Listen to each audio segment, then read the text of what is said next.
Araw mga ka-Werpa Pits, nandito tayo, nagbabalik si Werpa Pits para bigyan kayo ng quick tips at easy technique no sa pagpapalit ng surround edging, kasi etong mga speaker na to is pang video okay. So may kamurahan yung presyo nito.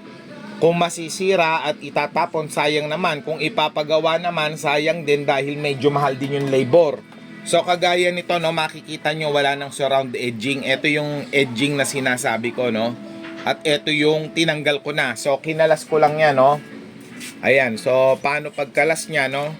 Hindi ko na kayo masyadong bebabyhin na ipapakita pa isa-isa. So pamamagitan lang ng mga improvise na kutsilyo or yung yung mga cutter na ganyan no. Kinakat lang yung ganyan. So wala talagang fix na technique or pwede namang guguntingin.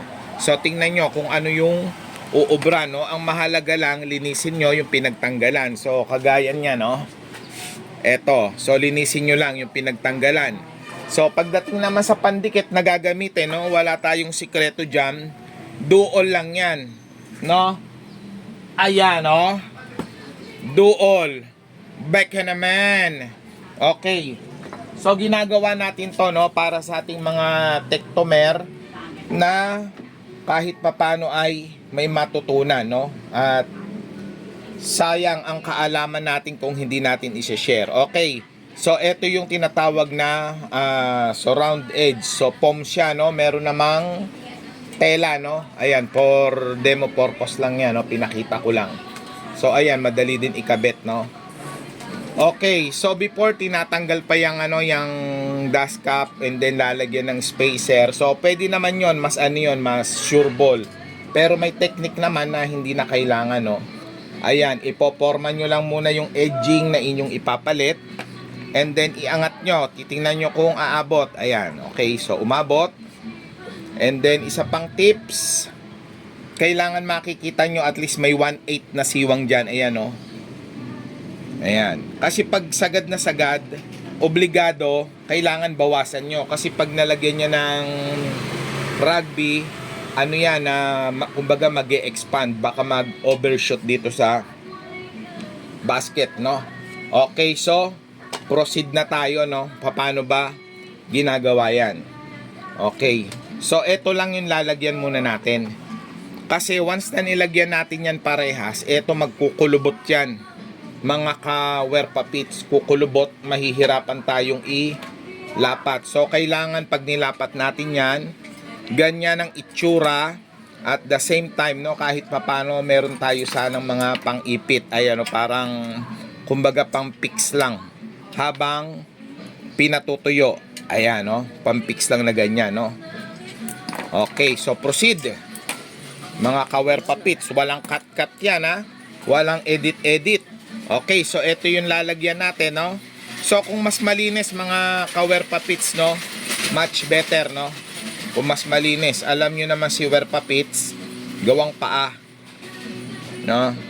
Ayan, so ito ginagawa natin for demo purpose, no? Kayo may matutunan, no? Hindi tayo nagyayabang, hindi tayo nakikipagmagalingan, no? Dahil si Werpa Pits ay gawang paa. Ibig sabihin ng gawang paa sa di nakakaalam, pangit, no? Pero ang mahalaga dito, no, yung sineshare natin yung ating kaalaman kahit sa maliit nating kaparaanan. Ayan, no?